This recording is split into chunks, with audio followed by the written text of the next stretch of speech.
it's got two tiers. One is you have international studios that do international work, which is work that comes from out that originates out of India, comes here, gets executed. And so that's, they tend to have stronger infrastructure, better best practices, better training perhaps. And then you have the second bar, which is more local for local in India, which would be sort of television and film, where the content is local and it's being engaged with and executed locally.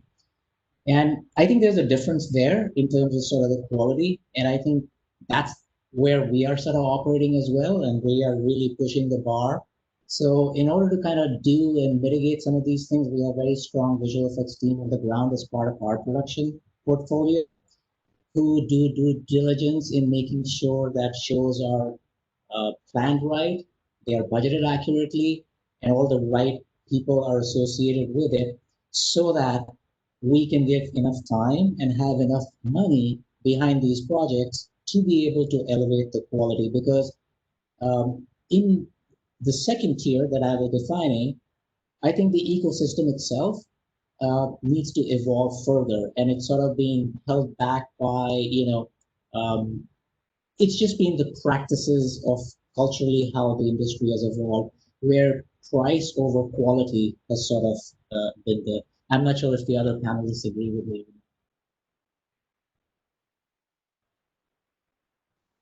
Jesh, would you like to go first? Hi, thanks, Chand. Thank you for having me here. I think that as somebody who started a studio, I never really thought much about the future in terms of what's going to happen and how I'm going to build this and where do I need to go. I think for me, it was just creatively, I think that the drive was to just do great quality work in India using Indian artists. And that's something I truly believed in when I came back to India. But it was difficult because 15 years ago, plus the ecosystem was not there, whether it was on the high end stuff or even on the local to local. And I think the same message still applies for me today, is that what can I do today and how can I I think for me, it's how do I empower artists actually. That's been my journey. If it's not about the technology, it's not about all of that really helps. And that's really great. But getting an Indian artist to believe that they can play at that level and they can bring their game at that level. And I think that the future is truly, it's up to us actually, how great the future it can be. And we have a lot of work to do because we still have to solidify our ecosystem more and more each year, which means more artists coming in, more people who are studying mathematics who are coming in, people coming in from different backgrounds. So we have to open our doors and say we want the smartest and the brightest to join us. I think we're at that point. Because we need the best that we can find. We need to bring in this education into the schools also, so that there is an awareness of this amazing profession, right? And so I think the future is truly fantastic. I just keep coming back to artists and creative development and creating, getting an artist to have a voice and getting them to be able to believe in that voice and say, hey, you know what, this is why I'm doing. And I think that we're getting there. Every year we're getting there. I see, for the first time, I see signs that yeah, India can compete, not just on a local to local level, but I think in a few years on a global level. And I think that a lot of the local shops produce really great talent. In fact, the best talent that I find comes from smaller places. They come from smaller shops. So we've got to also encourage that within our ecosystem. And I'm not sure if I'm answering your question exactly as you wanted, Chand, but I keep coming back to, we've got to develop the ecosystem for deeper and deeper and deeper every year, and empower our artists, empower our producers, train them, give them opportunity to make mistakes, back them. And I think that once we get over also internally this culture of not being able to make mistakes, which is a very, very, it's a thing that holds us Indians back. So I think more and more for me, it's always been mindset. What's an artist mindset? What's a creative mindset? How do I help them? How do we create that voice in the artists? So I come back to that. We just got to keep developing artists. I think the rest of it, the infrastructure will come, the know-how will come. We need individuals who are strong, who are creatively strong, have a voice, creative voice, and I think. To me, I would just keep, that's the one door I would just want to keep knocking, because that one works for me every time. Yeah, I think later in the session, I'm sure the part that we have around what is the gap that we need to fill between the professional and student community and what our aspiration is as part of studios. I think your points will connect there. We can talk more about it at that stage as well. Keitan, what do you think? Do you think that the amount of content that we have now, are we producing the best that we could?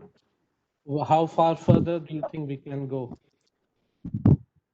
I see. It's always, this industry is always going to be an evolving learning process, right? We are an industry where it's a creative. It's like a creative meets the technical. It's like you need both the sides. Those are the two pillars of our industry. We use technology, to create content, creative content, right? That's where we are. And it has always been, it's been 25 years plus in this industry, right from the advertising days to the film days, and now the show days, okay, with OTT platforms. A portion of the work has always been a bread and butter kind of work, but the most exciting part is the development which has happened over the years. The products, the projects which have happened over the years, and because we mostly cater to the local market, and we've been fortunate to have bigger projects with us where we had pushed the limits in India and create those benchmarks, whether it was Ravan in 2010, whether it was Krish 3 in 2013, whether it was Fan and then Zero. So Fan and Zero being so unique that it was never attempted before, and we could pull that project out within a budget and time. But those are the things which we feel that is raising the bar of VFX, that whenever a storyteller or a producer or director comes with something which everybody feels it cannot be done, or we can say, okay, it cannot be done in India, because most of the technology we use in India is mostly off the shelf, or a little bit of R&D is done. We have never done a project where you spend 12 years like Avatar, and create a technology to shoot a film, or something like Gravity, where a rig was invented, or a technology was invented to shoot that film. Okay, we have never done that in India. We have seen other people doing it, and over the period of time adapted to it and used it locally to our advantage on our projects. But there are some projects which comes, where you need to invent a technology, you need to invent something. There's something like virtual production, just because of Mandalorian being so effective, and of course with the help of the pandemic, it has caught on, and every producer, every director wants to use it. So that is something. So till we create those technologies, and we create those stories which which we feel is impossible to create, because a certain portion of that technology is never being used, or is not been invented, or never been tried before. To start doing that in India, which is the R&D. Okay, still we start taking up challenges for projects which we feel are impossible to make in India, whether it's a technology or it's a budget or the time. I don't think talent is anymore an issue. We can use the talent locally, as well as now, with this work from home scenario. In fact, the entire world is our oyster. We can use any talent from the world to create what we want to. So yes, R&D, taking up challenges which are impossible to achieve, and that's how we're going to keep pushing the bar, and that's how we're going to keep learning, and that's where the mistakes come in. But like Jesh said, like Samir said, that's how the cost and the quality keeps improving. That's the way forward. And I'm sure there's not going to be a limit. You're always going to keep learning. New technologies are going to come in, new learning curves have to be, have to come in. People have to adapt. People have to be efficient. People have to be on top of their games, keep learning. It's an evolving industry. It will never settle down. It will never allow you to settle down. You have to keep at it. I do agree, completely agree. Raj, what do you think? I mean, I completely resonate with all the points made by these fine gentlemen. So I think, like Samir said, there is a lot of content, and India being probably the largest producers. I think 2019 I was reading an article which said India produced almost like 2,500 films, right? Putting all the regional languages and everything put together. So that volume-wise, I think we do a lot, but it is just that how much we use the tool like VFX to tell the great stories. I think, but there is definitely there's a good amount of awarenesses coming in, because there are, like Keitan mentioned, there is this films, that's something we make once in a while, definitely set the bar really high. And then suddenly there is a lot of other films started aspiring to match up to that quality and stuff like that. So the traditionally that the Indian VFX has been the service oriented, right? So like for Hollywood, right, you send the work to India, and then there are studios which does that work, and there are some studios catering to the local. I think the time right now we are in, with taking, like what Jesh comment about, creating a great talent, right, investing in people and bringing them up to speed, bringing the newer technologies, like whether it is virtual production, whether it is the real-time tech. I think the trajectory is upward. I think that the timing is good. There is a lot of great filmmakers now. There is so many venues for them to learn and probably adapt to that kind of technology, and their aspiration to do great work. They are always referring when we talk to people and say, okay, this is my benchmark, right?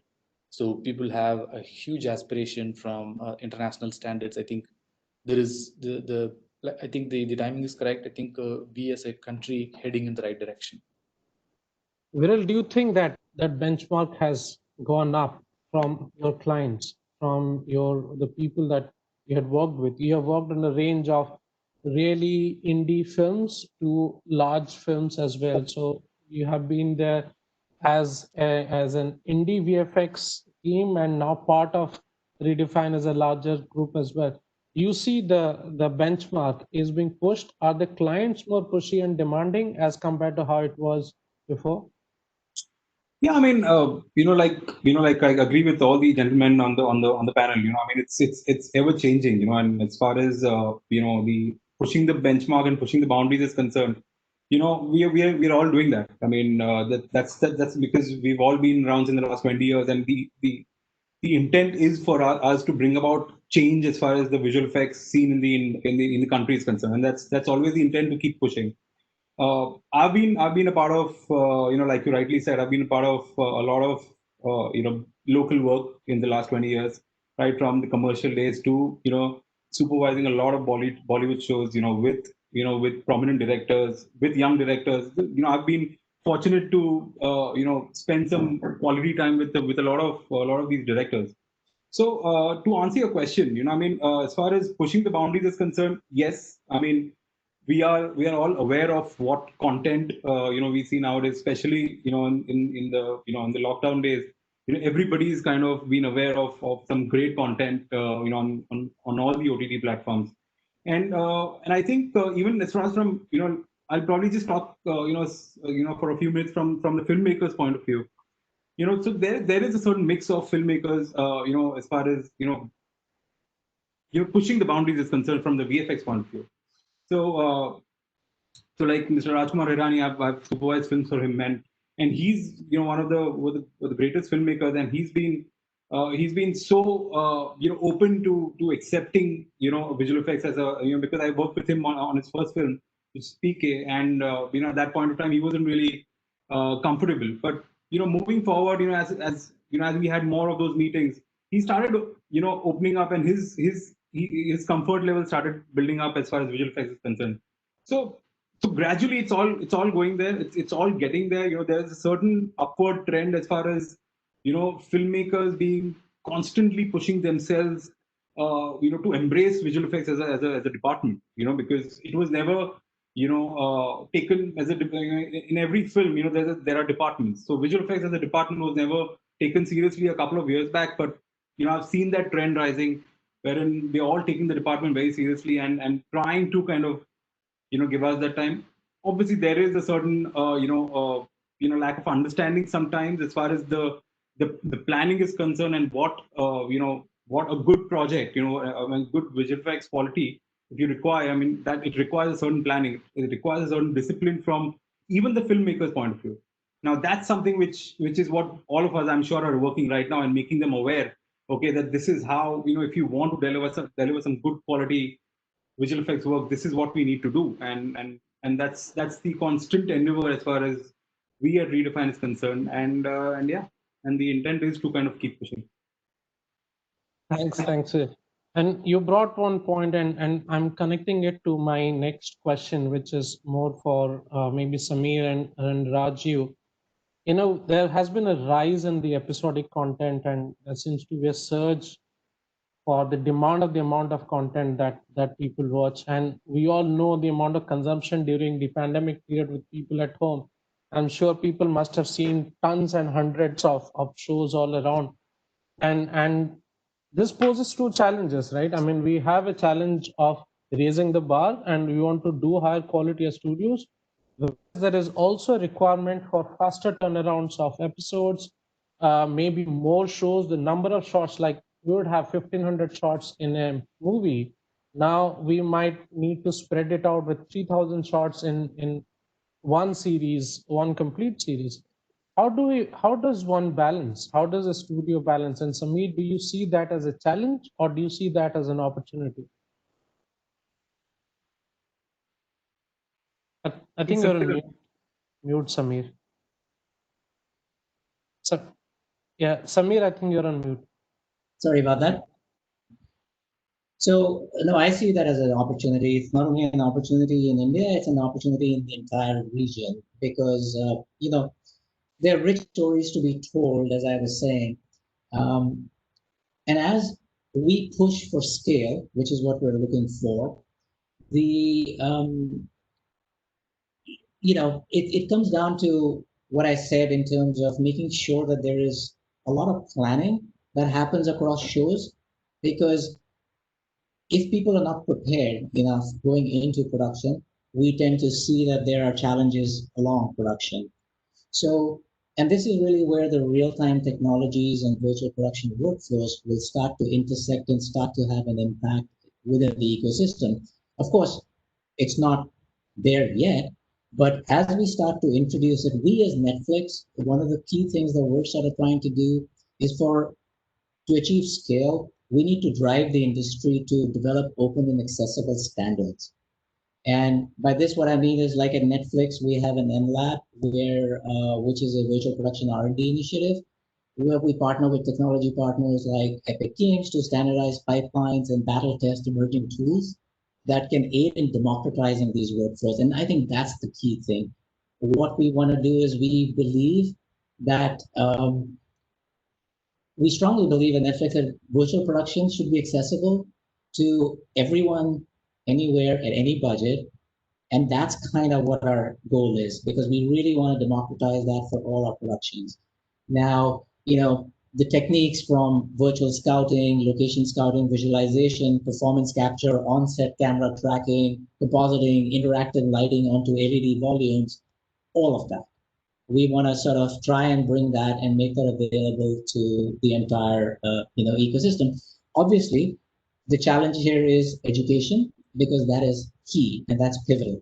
It's not only education of artists, but it's also filmmakers, because there is a change in terms of perception and style of working. What used to be a post process now becomes a pre-process.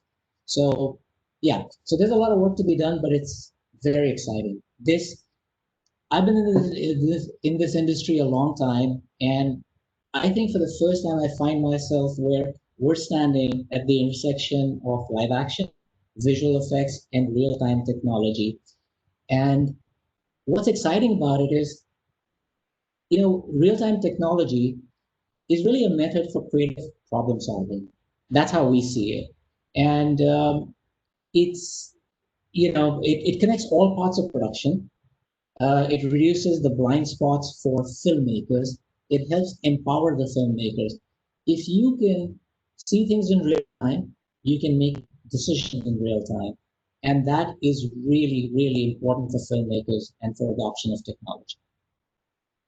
Completely agree. We had the Unreal guys and Siddharth Roy Kapoor, the key producers around, and his main point at his ask from the virtual visual effects community was the same thing. How can VFX not be a secret taboo, like some black magic thing done behind the scene, and you suddenly crop up towards the end of the show, and how we can be more involved in that end.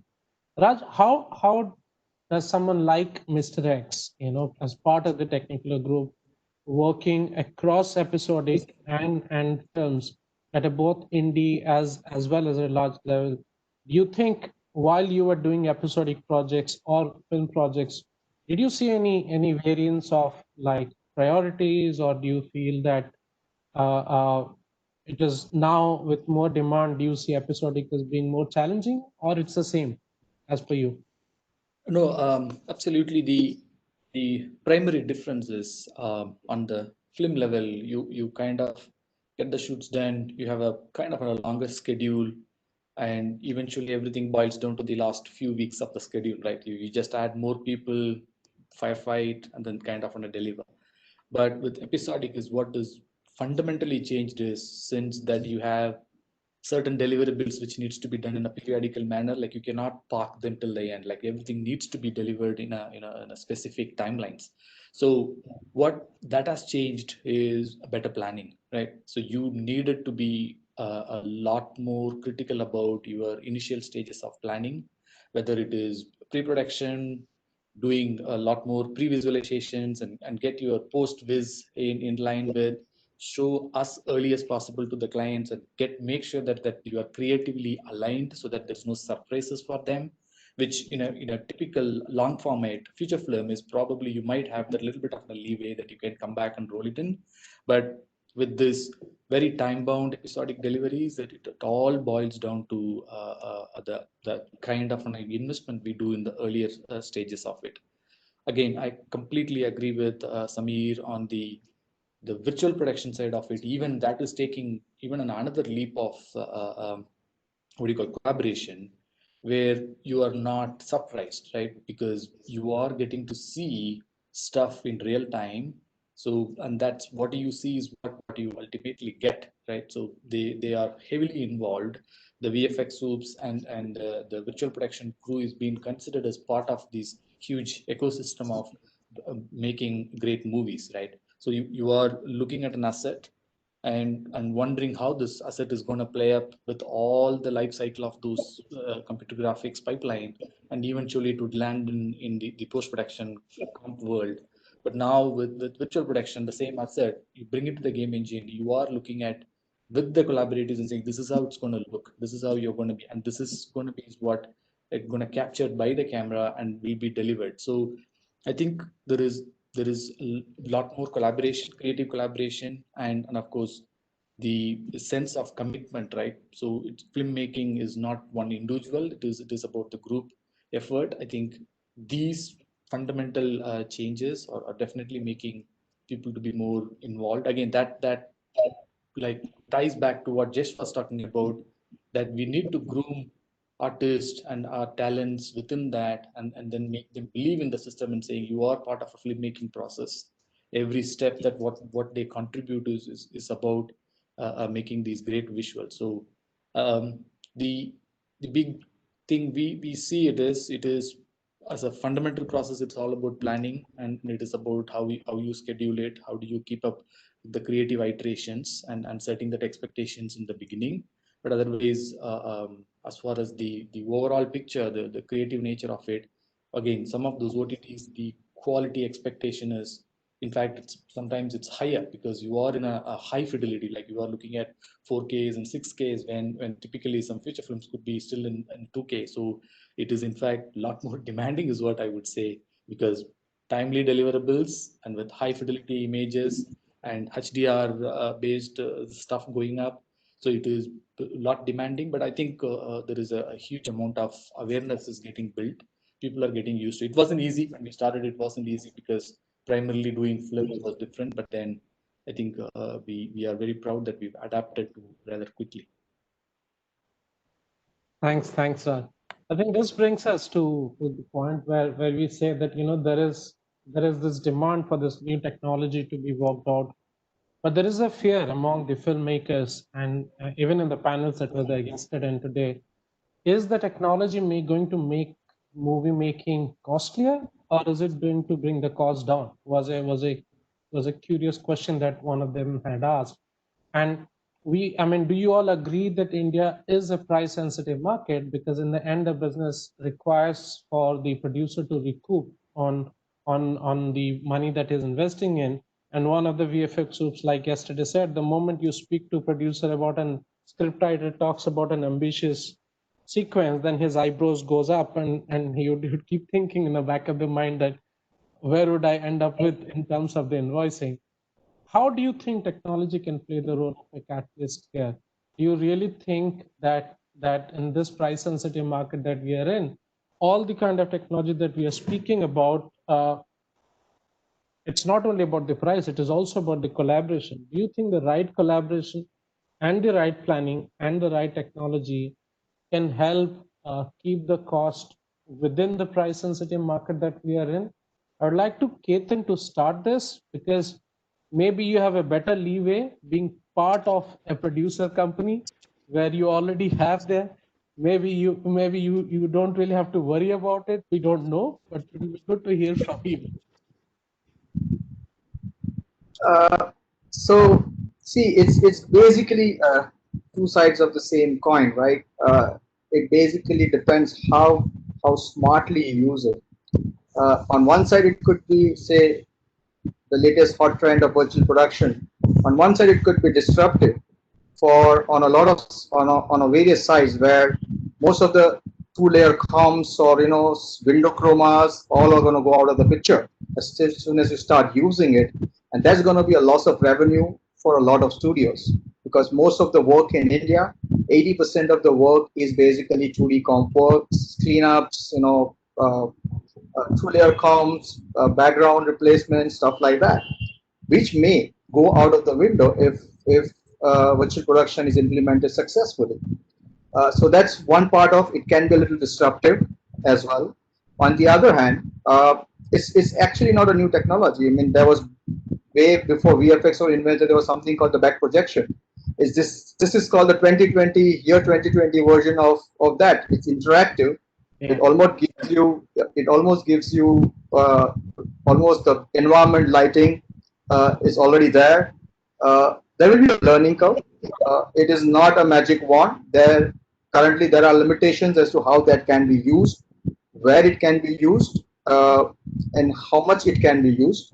So if you go wrong in planning and use it for something which it wasn't intended to use right now, you may end up losing a lot of money and a lot of time. Okay, so you have to be very organized. You have to be very clear. And yes, like Samir said, the on-shoot experimentation has to be taken into a pre-production stage, and all the experimentation has to be done on that zone where even before you put your foot into the, you need to be very clear as to what you're going to execute. So yes, it will bring in a lot of discipline on the part of the directors. Indian directors are not known for that. I work with a lot of them. It's going to be a learning curve for the DOPs as well, because the lighting and certain stuff, the way they lit up inside of a studio or a shooting floor is going to change. So there will be a learning curve as to what restrictions of camera move and all are going to be there. So the technology is going to evolve. Eventually it will get there where you're going to have 360 degrees of freedom and you can shoot whatever you want to. But currently, what I know, there are restrictions and limitations which have to be kept in mind to use this technology.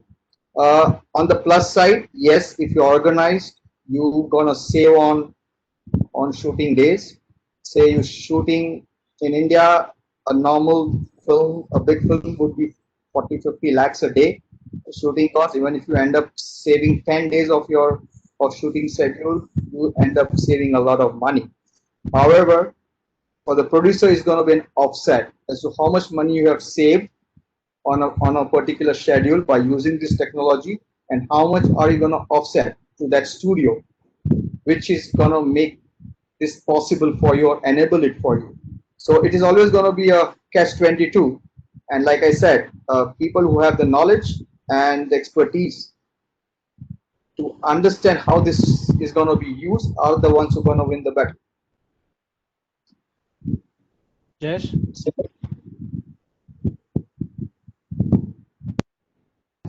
Hi. Couple of points. I want to kind of like I want to steal from a few of the panelists and kind of put this together. I really liked what Samir said earlier about democratization, and I think that's really important right now, because I think what needs to happen is that more and more facilities, more and more people, more and more artists, more and more producers, more filmmakers need to be able to have access to this technology. Then price becomes that's when price will come down, and it'll help us solve some of the financial issues that we face. And I think in India we're very clever with that. We know how to get ROI. We're kind of obsessed with that, and we're all very good at that. So I think that's, to me, I don't fear that this is too expensive. I think that it's just new. And anything new is unknown, it's scary, it's not known to me, but the promise is so big. The problem is that everybody's talking about it, right? So whether you have the money as a producer or you don't have the money as a producer, you're saying, yeah, your virtual production kya hai? What is that? I want to know what that is, and I'm very interested in. And so the buzz is there, the interest is there. I think whoever I talk to, I have a few friends or DPs, they keep messaging me, whatever they find on virtual, they're very excited. I think the DPs in the country are excited with this, and of course, intimidated also. I would imagine I would be too if I was kind of like being asked to change the way I had known how things were created. So I think there will be a lot of, I think this is an opportunity for true partnerships with filmmakers now. VFX studio and filmmakers and DPs, they're kind of coming to that point where VFX becomes it's used right at the beginning, whereas we thought about it as something that would worry about it after everything was done. So it's kind of we've moved it from the end to the beginning of the process, and I think that's really a significant thing for all of us. And I think that this technology it's complex, but it's not rocket science. There are many levels to it. There's a rocket science element which even I don't get, as to how these LEDs operate and how does everything sync up and stuff like that. But the visual effects community is coming into the film when the film starts. And I think that's, to me, the real promise of a lot of this. We're going to see more collaborative partnerships. We're going to see filmmakers rely on this, because it's going to solve so many headaches that they currently have. So I think that, but again, I think that who's going to operate this? Who's going to run this? And how are we going to do it at scale? And how are we going to do it in a way that, Zero version 2.0 gets the right talent, and what Netflix has gets the right talent, and what somebody has gets the right talent. And I think that's where it may kill some of the compositing, possibly, but I also feel that this is where compositing and 3D merge. Because having spent some time working with the artists, I think the compositing skill is so needed in this, because that's what gives it that final look. I find, that eye of a creative person who understands the look of film is so important. So I think that I'm encouraging every compositor to say, hey, you know what? If you're not getting into Unreal, you're not being smart right now. and you've just got to get in. You've just got to, because Nuke has 3D, so they've crossed that mental, emotional barrier that, oh, I don't want to touch 3D. They're already doing that. Now this is the next level. So I think that for me, if we are able to draw parallels to what we do today with what is happening in virtual production, there are many parallels I find. And to be able to map that and say, okay, this skill set could become obsolete, but that experience need not become obsolete. That the artist has, so I think there's a lot that we have to re-engineer, reimagine, and look at it fresh, and not say, yeah, this is visual effects new. No, this is a whole new paradigm. And the beautiful thing is that it has democratized the whole industry, that some kid sitting somewhere comes up with something awesome, and pretty soon they're competing with the big guys. And I think that opportunity is there today for so many people to get into an already busy ecosystem and challenge. I always feel like, there could be a day where somebody who's worked for me or worked for you or whatever, they do something incredible because they just spotted. So I think that opening is there for the industry to become much larger than what it is today. That opportunity exists today. Yeah, I remember back in early 2000 when the animation industry was moving from hand-drawn 2D to 3D, that same fear of, like, what if I learn 3D, if I embrace this, it's a different domain. So that fear to embrace that new change, maybe for many of the VFX talent to embrace Unreal to be the next change might be natural. And the pandemic might have, I would say, might be pushing us as necessity being kind of inventing new innovation workflows, as Samir mentioned earlier. But the key here is the lack of talent. What is the wish list? What is the wish list that we have of not only the lack of talent within our industry, but lack of skill set, training, and talent, that gap in film technicians? Like, do we have DOPs, people who manage rigs, people who manage lights, people who manage on shoot? Are they equipped to go into this model that we are in now of bringing post to pre? Like my friend Biju mentioned, Biju has done long shows earlier. He said, set pe bulate the wo computer wale ko bulana, like his not the VFX guy, the computer wale ko bulana, because rest everything was optical effects back then. So in the same way, will those guys be calling, the cameraman be calling, wo VP wale ko bulana? Will you call the VP guy on the set to come? How do we build the ecosystem? Where do we create the handholding and training? And maybe Samir, you can start with this, and then we can have Viral add on. And the reason why I'm saying this, Samir, is you have deeply invested as a committed to this part of the world for the kind of stories that are being told, and to bring an lab to invest into a VFX team being part of a studio, to work with.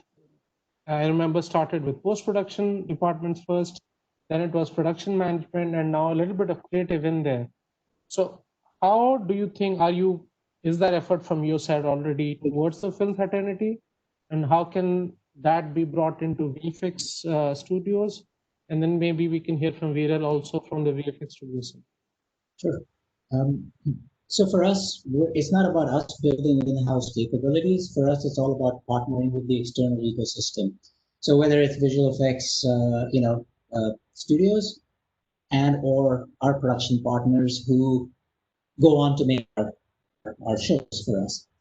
Now, changing the culture of production is challenging, but it is something that is required. And I think we all sort of agree on the fact that how producers and DPs and different aspects of different parts of heads of departments in the film production process, how they view this. So obviously this is a new shiny toy, and right now being in a pandemic situation, it's accelerated the need for being able to shoot with lower footprint of humanity. So you have fewer people and you need fewer space. You can't go to locations, you can't travel with large crews. So how can you achieve the same thing with a smaller set of crew? And that's kind of really where the virtual production workflows really shine, and they are very, very helpful. Now, as these workflows are adopted, whether it's location scouting or remote collaboration, things like virtual asset creations will need to follow scheduled cadence of practical set builds so that they're ready for the time when you're ready to start shooting on set, irrespective of what you're doing.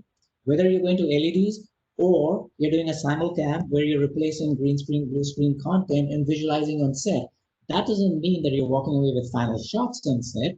But what that means is you're enhancing your context of what you want it to be visually at the time when you're shooting it, which is such a fundamental requirement because it's the most exciting thing here is we are empowering the filmmaker. Like when the filmmaker walks into a set, DP, director with camera, they say, put light here, they exactly what they're seeing. You put them in front of a green screen, again, now everybody's lost on set because there are only two people who know what's going to go there. That's the visual effects supervisor and perhaps the director and DP, and everybody else is standing around. So how do you change that experience for the entire filmmaking industry? So that is a key point. And then you really have to demystify the technology through education. And we have to start using common terminology. And we have the opportunity to build a stronger partnership in pre-production, on set, with our filmmakers. And this language of all of us working together in an environment and understanding the fundamental is really important for us to scale together. Now, when you look at something like Unreal, it's free, right? So there's no barrier to entry. The training is free. It's really, from an artist perspective, it is your ability to sort of want to learn that. Virtual production, in sort of our opinion, will become production in the near future. And what I mean by that is that as sort of the transition happens over the technical literacy in physical production and animation roles, all of that will increase. Like for production design, you have a virtual art department.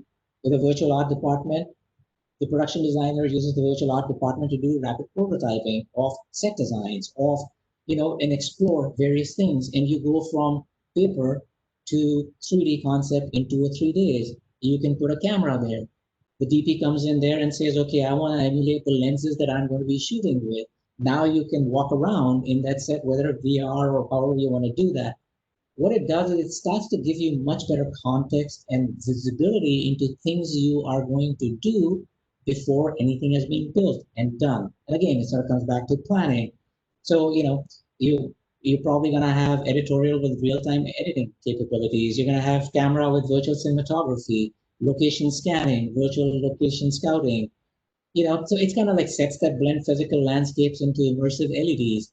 So understanding at a high level how these pieces move and where the industry is heading and have strong domain expertise in some area is going to be key. So I think there is going to be it's going to take some time, but as Viral was saying, working with newer upcoming directors who want to explore technology, and I don't think, when any director or DP or filmmaker can see the things they want to see in front of them on set, they will all, we've seen Steven Spielberg and all these guys who have been making these for the longest time and suddenly get exposed to virtual production, and they're like little kids, with toys, because suddenly it's empowering them. This has been one of the most frustrating parts of filmmaking has been the visual effects interaction for filmmakers. And that's why, there's always that, exactly what you were saying, call this guy, call the VP guy. Yeah, some of that will happen, but it's going to take some time. And for us, it's very, very important that for us to hit scale and for us to be, look, you can't keep doubling capacity of visual effects artists in the world every single day, every single year, right? So you have to find efficiencies, and technology, and especially at this point in time, this technology is making a difference, and it's here to stay. That's quite a really nice and bold statement, Samir. And I think it definitely has a lot of promise in the Indian context locally here, Viral, with the ad agencies, especially that you'd worked with before, and there's ad filmmakers coming into the new breed of filmmaking. Do you see new concepts and new films being thought of, which when people were afraid of, and do you see that education between the filmmakers will be adapted well with the filmmakers that you had worked earlier with? So, I mean, like in my opinion, right now, we are in a phase right now. We were in a similar phase of, a few years back when, when we went on from film to digital. When at that point of time, we actually invited a lot of, DPs to come in and present, the sheer difference between what they would get, from a film out to a digital output. And there was a lot of resistance, from the DPs at that point of time, but gradually, I think everybody started accepting it. I know it's not exactly the same right now, but moving forward, like Samir rightly said, I mean, there are a lot of advantages, because 70% of the filmmakers I have worked with, they've always been a little apprehensive as far as using green screen on set is concerned. I mean, that's purely because they just don't like the comp. I mean, there is a certain element of, I know there are a lot of processes which we would probably do to kind of marry the the plates together well, but they are still a little unclear, and they are not very comfortable using. So what VP would do is, that would probably get rid of obviously a lot of billing which was said earlier by Keitan, which kind of makes a lot of sense, but also kind of gives the DP the power to to light up the foreground characters really well. To something what Samir mentioned, the moment they start seeing the results, which is accurate edge blending, interactive lights, moving on to the foreground characters, that's where the comfort will start kind of seeping in. And I believe that if I mean, if this is not a wave, because I'm always a little apprehensive about these waves which come in and go, but if we believe that that this is going to stay for good, like how Samir mentioned, then I think it'll be a great tool for for the DPs to kind of use this tech really well to marry the plates better. Thanks, Viral. Raj, from a creative operations point of view, do you see cross-skilling of artists to where they have been doing professionals? They have worked on this technology 10 years. Both of us, back in our animation background, that moved in early 2000 from 2D, or as well as moving from, if you remember how big of a challenge that was. People are so used to one type of compositing, to move to node-based and Nuke was like, I don't want to do it. So in the same way, do you see what are the skill gaps and how we can train the large workforce that we already have to move from the traditional way of working VFX? Where do you see the gaps? What steps do you think can be taken and would be advised to cross-skill people to adapt to this new wave that I would say has already arrived and has steeply increased thanks to this pandemic scenario? I think so. You rightly mentioned this is we are already in this, right? So you either get onto the vehicle, or otherwise you're going to miss the vehicle type. So there is definitely this is going to stay, and this is going to the cost of it, like more and more people start using it, eventually the cost will come down, right? Because initially, if you go, it is going to be an expensive thing. Only the big players can do it, but then eventually it will get feasible for the Hindi filmmakers, for the other people to be easily adoptable for them. That's number one. And then as far as the VP goes, it is not about every time. It is about the lead walls where you build these large volumes. It could be as simple as that, like Samir mentioned. You just do a set scouting, right? You tell them, okay, this is how your virtual world will look, and then the DOP would immediately fall in love with it. Okay, now you know what? I'm not going to be waiting for 6 months to see this. I'm going to see this today, and this is how it's going to come in. And then you could do a little bit of an argumentation. The CG creature, which the primary character is going to be interacting with, you could probably show them and then get. So there is all these small pieces. This is going to bring in a lot more interest to the filmmakers. And eventually, of course, once the technology is widespread available, and then that will bring down the cost effectiveness of it. As far as the VFX talent pool goes, I think as Technicolor that we knew this is coming in. This is coming in Hollywood. The demand is coming in. Very rightly said. We're actively developing our visual art department, right? So where we have taken our traditional asset artist, like who is a generalist, or who is a more like a specialist in say in building assets in say Mayas and ZBrush, and probably doing a little bit of texturing, Mari substance to a look dev level.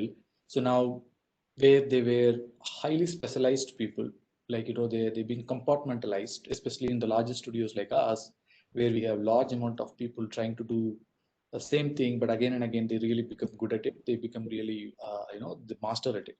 So that's one way of looking at it. I think the wave of new age generalists, like I started off 20 years ago. I was from a small boutique a commercial studio where you have to do quickly put together a model and texture, because the director DOP would visit by end of day, and then the commercial is done in 3 days, and then the fifth day it's on the air, right? So but now we probably, the biggest gap that we should be building is build more generalist, right? I think that's going to be the need of the hour, and then slowly and steadily bring in the transitions, probably erase those lines of your typical DCCs like your Mayas and those software. They're not going anywhere. I'm sure they will there, but then primarily build tools and the translators which easily translate to a game engine like Unreal. So now, in fact, within our group, we have started a long-term program to mobilize most of our workforce. But yeah, we are starting with small amount of people to go through a pretty involved long-term real-time tech, primarily focused on Unreal for a training. So that has kind of kicked in, and there is, in fact, every time I meet someone with the pandemic, very few in the office, but then at least I get 5 to 6 inquiries in a day and saying, hey Raj, I wanted to be part of that, the training program you guys are putting through with Unreal. So there is more and more thing coming in from our level. We are client facing. Clients are asking us. We are trying to push the technology, but then from the artist communities, also the biggest benefit is Unreal has this huge learning platform. There is a lot of material and it is free. People are able to easily download with a decent amount of hardware. They are able to do certain things. I think the amalgamation has kind of started, but again, it is for the studios. Like all of us need to create that platform for people to learn, because they could go ahead and then learn on their own, but probably us officializing that every week there is going to be a 4-hour session of learning these new technologies and building your abilities to adapt it. I think there is going to be a little bit of an investment from the studio side of it. I think studios like us, we are highly committed, and we've already started that. Thanks, Raj. And it's not, yeah, Samir. So I just wanted to add to one more point. I know we're talking about virtual production, we're talking about Unreal and things like that, but let's not forget also sort of what we still do in post. The most important thing in visual effects is iterations. How quickly can you iterate? Because the more you iterate, that's how you elevate quality, because you get to see it, somebody gets to critique it, and then you're able to revise it. And when you look at rendering, it takes a lot of time. So the faster you can push your rendering time, the more you can. So it doesn't just have to be, it's any tool that allows you to in your backend as well, because a lot of things you may not get the final pixel quality that you're looking for out of Unreal for, whatever reason. You may be going to a different renderer. And in that particular case, the faster that render is, the closer it is to real time, that's really where you're going to get this iterative process in the benefit. Yeah. And I think the challenge of skill, which is where I would like to come in towards the last part of our session. I've got a beep that we have got around 5-6 minutes left, but till the time we wait for the questions, I think the question around skill is the challenge at every stage. Challenge at the stage of, as Raj said, Technicolor, when you have a large solution of VP which used in Lion King, and compared to adapt it to today's world, that's a challenge in itself. And then you have solutions of people who are new to virtual production and even indie studios. We have one question that came up as, I'm a student, and how can I use virtual production for my student film, for my indie film? Maybe that could be something which is part of this. How do you skill yourself to be part of that? The other question was, when do I choose between an LED wall and a green screen? So that's like a very straightforward question, but maybe, and that's where our learning is. That's where it shows, where we have both film fraternity and our VFX industry at these two extremes. There are some people who have questions as basic as this, and then there are some questions which are as tying up to the business of filmmaking. So maybe as kind of a closure, I would like to have each of you, starting with Jesh, and then ending up with Samir, that what would be your wish list where we would like to see in the next 2 years? Let's take for 24 months as a time zone, where you see these are your wish lists that you would see professionals and individuals skill themselves, and the film fraternity to skill themselves, not only Unreal, but also when it comes to collaboration, when it comes to working with VFX and treating VFX as not as a post tool, but as a partner in storytelling. Maybe we can start with you, Jesh. Yeah. In a way, as you were speaking, I kind of thought of the pressure. Let's say somebody like a Sachin Tendulkar has when he first comes into the test arena. There's so much promise. Everyone's like, okay, this guy is a young kid and he's gonna, he's smacked Shoaib in the nets or whatever. I don't know, whatever there's so much promise, and I think we're at that point of much promise.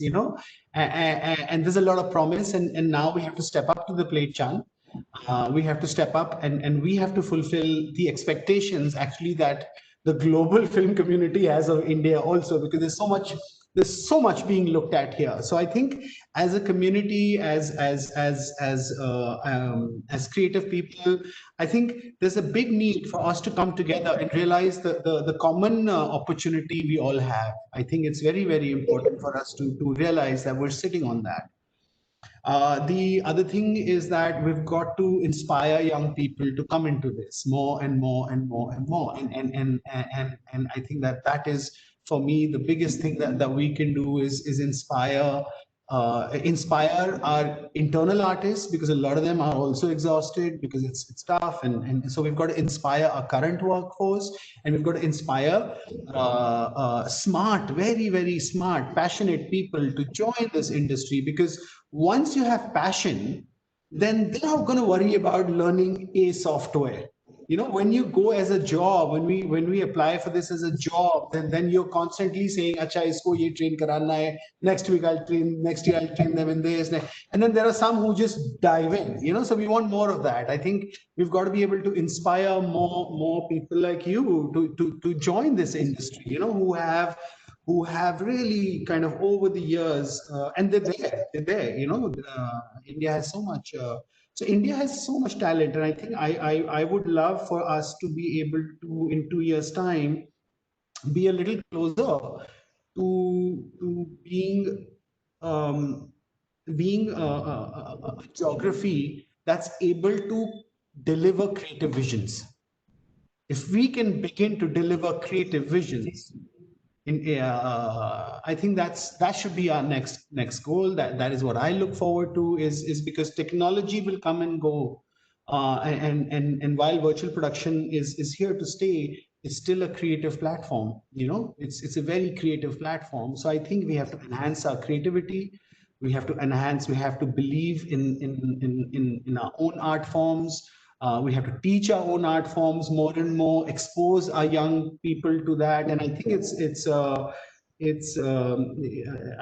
for me, I'm a bit of a one-trick pony. So my apologies, but I always come back to talent, and that's the only thing I know, and the only thing that we all as a community ought to develop.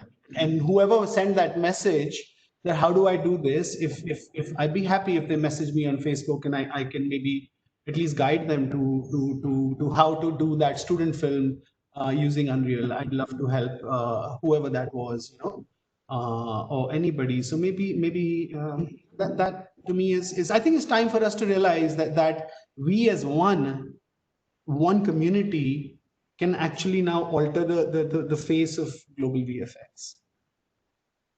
Thanks, Jesh. Thanks, Keitan. You can maybe focus more on the film fraternity and the producer part wish list, because I think Jesh has more or less covered most of the student part. But what would be your wish list from the film fraternity? Where do you see them educated as part of the first year?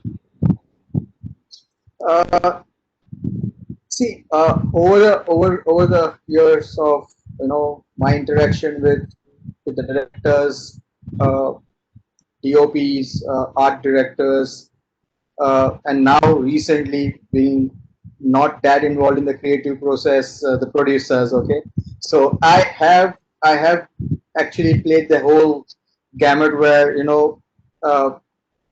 right from the producers to almost every technician, there have been an interaction of mine, in my working career.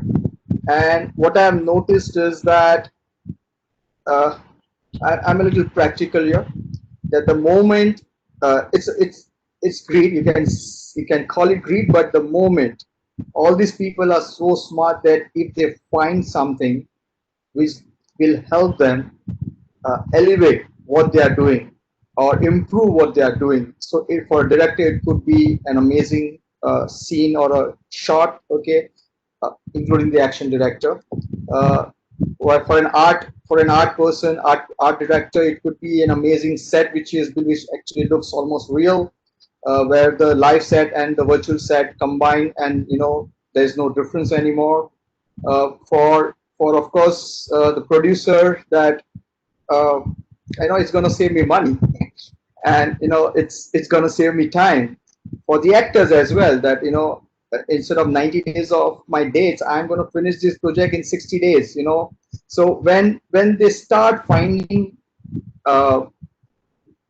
things where they know that it's going to help each and every profession, or each and every specialized technician in either way.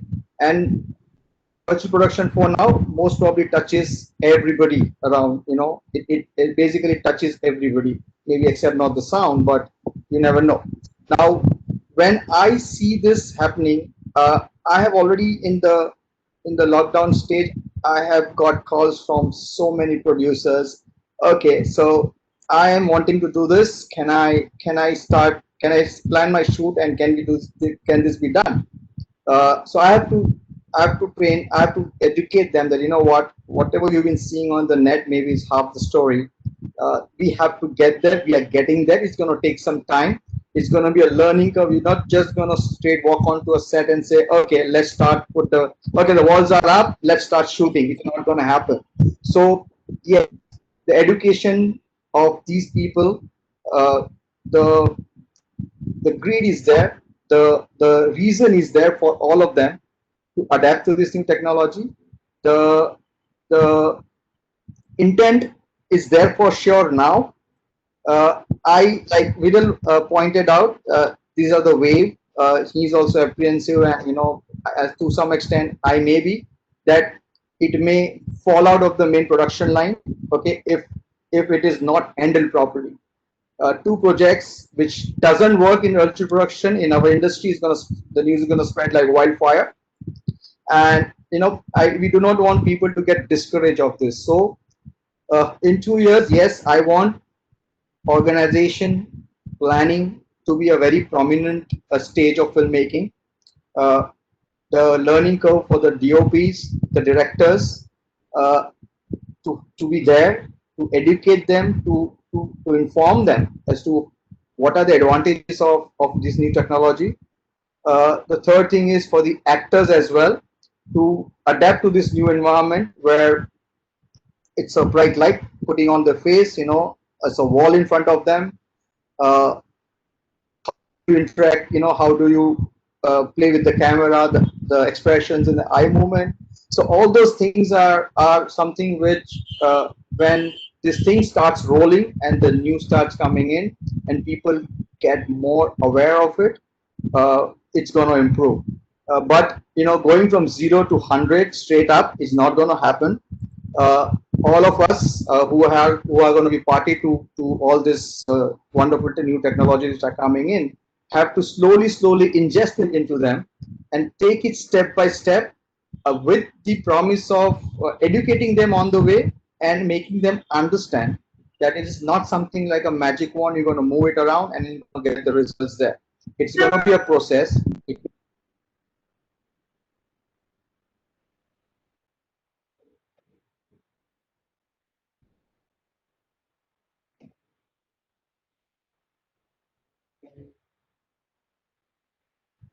One, but eventually be there.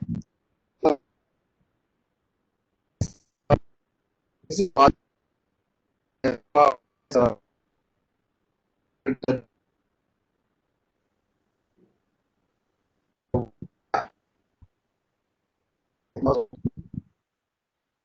Thanks, Keitan. I think I lost you in between, but as we. Can you see? Yeah, I'm back. Okay. I think as we are just running out of time. Yeah, I'm sorry. As we're just running out of time, maybe as a closing remarks, Samir, would you like to have your 3 key wish list that you would see from the film fraternity? I think we've covered the studio part, but we do have the CII summit as part of the media and entertainment conclave. So it'll be good to have, what are your key 3 wish lists that you see as a learning curve from the film fraternity, and then maybe we can draw it to a close. Well, like everyone's been talking about, like we have to demystify the technology for them. So that's why, I keep going back to the effort that we've been sort of doing in Los Angeles with NLab, is to partner and make sure that you have technologies that are more robust. So when you deploy, and I totally agree, you don't want a poor filmmaker experience and you don't want them scared away. You want to have them embrace it. That's one. The DOPs and HODs have to sort of become integral parts of this, because it's all going to be assimilated. Again, none of this is a binary choice. It doesn't mean that you can only do this or that. You can have all of it. These are new added tools that filmmakers can add into their repertoire, and it's not one or the other. It's an entire workflow. You can pick and choose what your best pieces are. And really then for the actual visual effects community is really to help build up expertise in these areas, especially on-set presence or virtual production, and how some of these technologies play nice with each other and how they kind of come together. So it's going to take, it's not something that's going to happen overnight, but we have to start, and we, Netflix as a studio, are very committed to this, and we're gonna be pushing ahead with this. Thank you, Samir. I think with that, I would like to thank all panelists. Thank you, Viral. Thank you, Raj. Thanks, Keitan, Jesh, and Samir for being part of the panel. And I think that premise of going upwards from here is where the raising the bar question has to be answered. And I hope we connect again, and hope the coffee shops and other places do open up for us to connect and meet once sometime, so that we can look at some kind of an ecosystem or platform where we can collectively educate both our side as well as the film